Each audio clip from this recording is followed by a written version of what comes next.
വന്നില്ലല്ലോ. നീ ഒന്ന് ഫോൺ വിളിക്കും മോനെ. ഫോൺ ഇപ്പോ സ്വിച്ച് ഓഫ് ആണ്.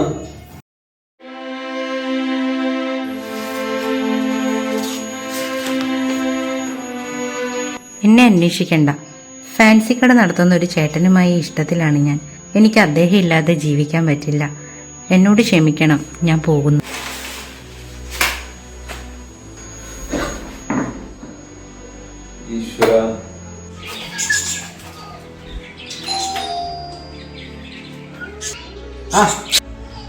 ബ്രോ, എന്താടാ സൺഡേ ആയിട്ട് വീട്ടിൽ തന്നെ ഇരിക്കുന്നത്?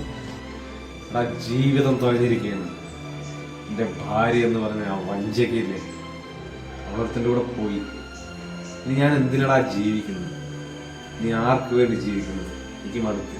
അങ്ങനെയാണോ കാര്യങ്ങൾ? എന്തായാലും അളിയാ, ഞാൻ ഈ സമയത്ത് ഫിലോസഫി പറയണമെന്ന് വിചാരിക്കരുത്. ഈ സമയത്ത് നീ തകർന്നിരുന്ന നീ തോറ്റു എന്നർത്ഥം. ഇപ്പോൾ നീ ചെയ്യേണ്ടത് ജീവിച്ചു കാണിക്കണം. പിന്നെ വേണ്ടാതെ പോയതല്ലേ, അവരുടെ മുമ്പിൽ നീ ജീവിച്ചു കാണിക്കണം. എന്തായാലും ഇപ്പോഴത്തെ ട്രെൻഡ് അനുസരിച്ച് വല്ല കൊക്കയിലൊക്കെ ഒന്നും കൊന്നു തള്ളിയില്ലല്ലോ തന്നെ. അതന്നെ വലിയ ഭാഗ്യം. എന്നാൽ നീ പറ, ഇനി ഞാൻ എന്ത് ചെയ്യണടാ? നീ പറഞ്ഞ പോലെ ഞാൻ ചെയ്യാം. അളിയാ, നമ്മൾ കുറെ കാലമല്ലേ ഒരു യാത്ര പ്ലാൻ ചെയ്ത്, ഇതുവരെ പോകാൻ പറ്റിയില്ലല്ലോ. ഇപ്പോൾ നിനക്ക് ഒരു യാത്ര അത്യാവശ്യമാണ്. നാളെ തന്നെ നമ്മൾ പോകുന്നു. നീ ബാഗ് പാക്ക് ചെയ്തോ. ഓക്കെ. ഹരിദ്വാർ, ഋഷികേശ്, അതുപോലെ തന്നെ ഉത്തരാഖണ്ഡ് വരയ്ക്കും നമ്മുടെ ഒരു ബൈക്ക് ട്രിപ്പ്.